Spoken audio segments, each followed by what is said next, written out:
What's up? It's Andrew from the band Ripped to Shreds.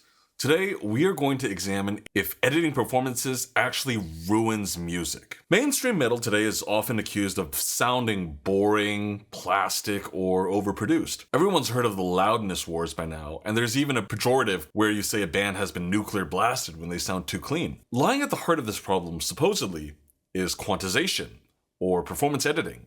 That's where you chop up a performance into individual hits, and you align them on a 16th note grid so that everything is perfectly in time. Now, we've all seen this Rick Beato clip where he quantizes John Bonham's drum break on Led Zeppelin's When the Levee Breaks. Once you quantize it, it just sounds dead. It sounds robotic, sounds programmed. And the feel is totally ruined, right? So stiff. I think what Beato has done here is actually pretty deceptive because he ignored several important things to make his quantized version sound bad. First, Bonham didn't record to a click. That means that the tempo is going to be constantly drifting, and Beato chose a single tempo and gridded the entire performance to it, which actually isn't the industry standard for a performance that wasn't recorded to a click. You would actually create a tempo map that will follow the drifting tempo of the drummer. And if I do a tap tempo on the part that Beato used, it switches between a consistent 168 BPM and 170 BPM.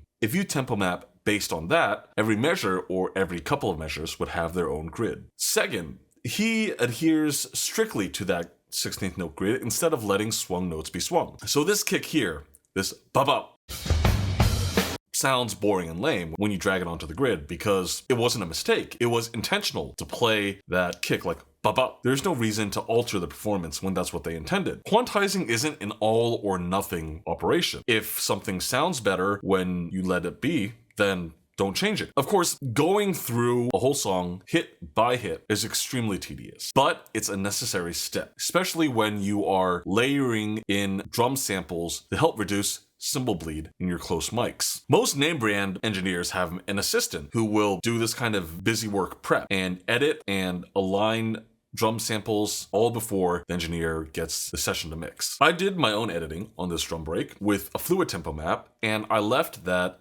ba-ba kick alone. Here it is next to the unedited performance.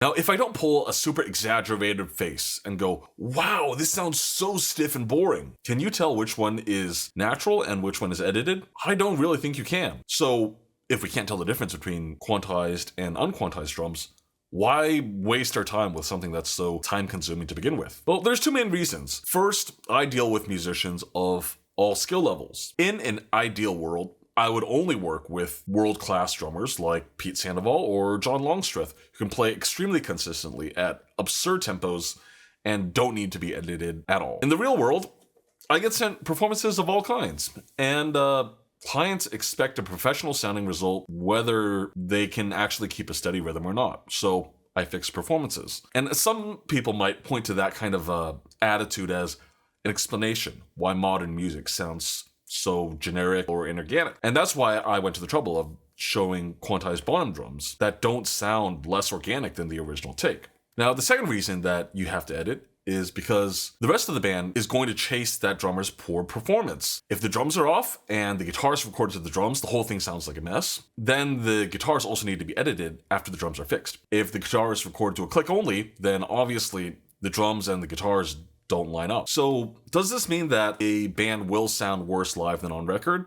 Yes, but it's not really the problem of the engineer. We're not band managers, and it's the band's responsibility to practice enough that they can play everything tight live. Why is it so important for the guitars, bass, and drums to line up on the big downbeats? Well, it sounds loose otherwise. Here's 3 different takes of the intro to Righteous Fist.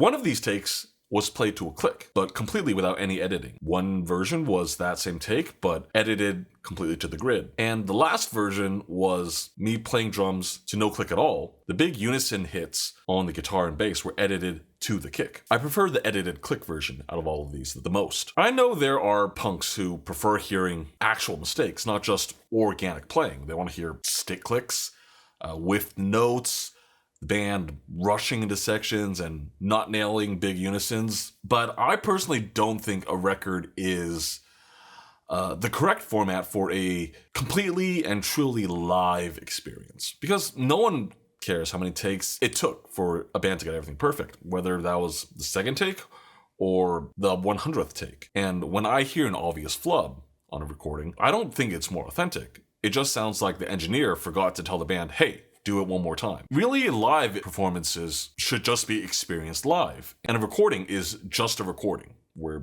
anything goes. What actually makes a recording sound plastic or sterile? Drum samples are certainly a big part of it, but it's not just the mere usage of drum samples that we're responding to. What our ears really notice is the sound of the same hit over and over. Early drum machines didn't have round robin samples, which means they didn't switch between multiple unique recordings of the same drum every single time it hits. So if you hit it once, it might play sample 1, you hit it again, it plays sample 6, yet again, you get sample 4. On the early drum machines, you just get sample 1 every single time. The hi-hat is particularly bad about repeated sounds. Snare a little less so, but it still sounds very unnatural on fills. And kicks, you can barely tell if it's the same sample repeated over and over again at all. Here's an example of drums that have the snare and the kick copy-pasted so that it's exact same hit every time, but it's a sloppy performance. And then I'm going to show you the same with every hit placed on the grid, but it's a natural recording of the drums.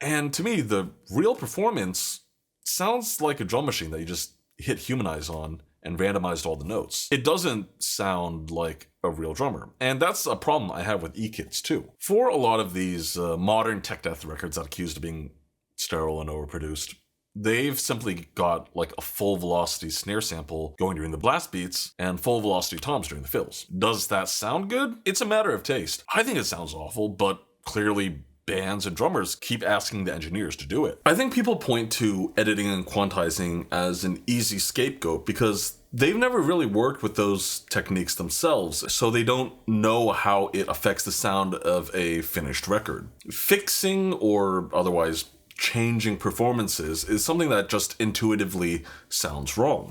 Even though it's been used ever since Les Paul invented multi-track recording almost 100 years ago. I know there are high-level musicians who say they can hear the difference or they like hearing the musician struggle. And I'm not going to argue with them or say that they can't actually tell, but the average listener doesn't have that ability. I mean, jazz guitarists have been complaining that you can't tell apart players because they use an electrified, distorted tone ever since the late 70s. So more than anything, I think blaming production techniques for disliking new music is an expression of a generational divide in taste.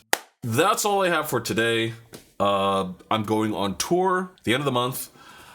First time in China, like the last time I was in Beijing is almost 30 years ago. But March 29th, I'll be in Beijing. April 2nd in Chongqing. April 3rd, Chengdu, and April 4th in Shanghai. Going on tour with MYXOMA from Taiwan, and accompanying us will be RECTAL WENCH, a porno grind band from China. So, as always, eat ass, blast fast, and peace!